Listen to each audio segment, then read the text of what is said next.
So not only are you a deployer and do you work with ThreatConnect, you're also a user of ThreatConnect.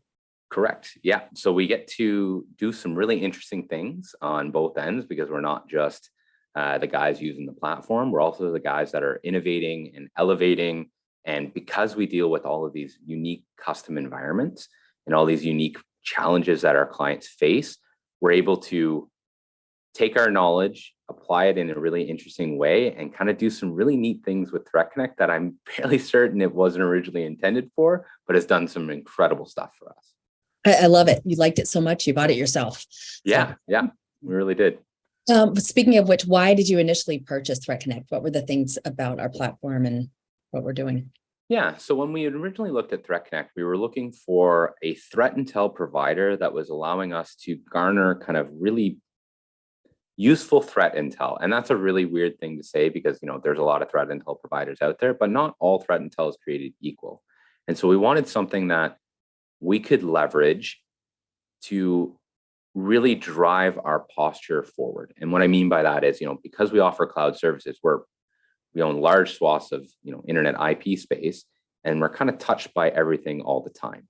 And what really drew us to ThreatConnect was really some of your Cal analytics around open source intel and how that can be deduped and provide value to analysts so they're not having to spend 30 minutes driving through open source feeds or blogs or things like that. It's all at their fingertips right there.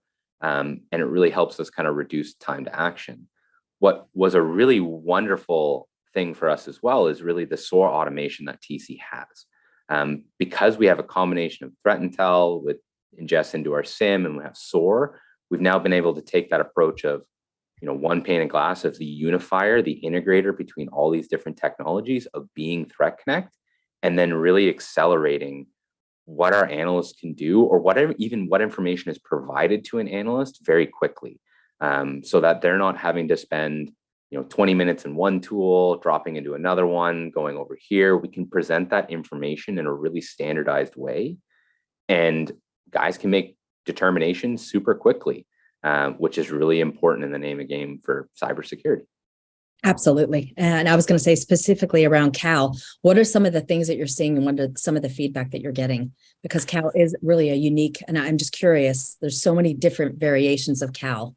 Yeah. So one of the things that we found to be really helpful around this is there's a lot of open source data, and it's really hard to make determinations on that unless you have a large volume of it.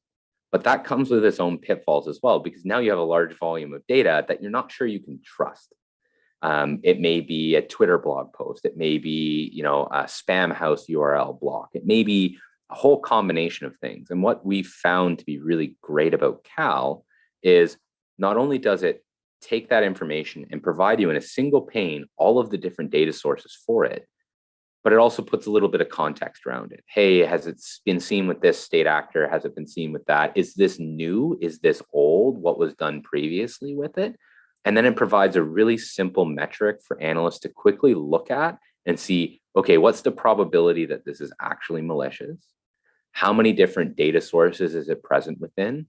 And what is the threat associated with it?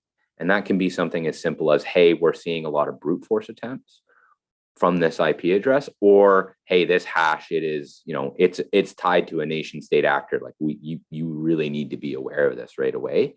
And it's doing it automatically, which is something that, trying to do it even in some other platforms, or even doing it yourself is really complicated. And it's just easy to consume this way. It's just easy for analysts to go look and say, okay, yeah, that's got 5 skulls. I need to look into this a little bit more.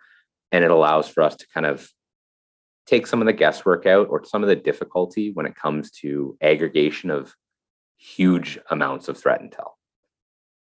Awesome. Well, Devin, thank you so much for your time today. Really excited about this and really appreciate all you're doing. It was my pleasure. Thank you for having me.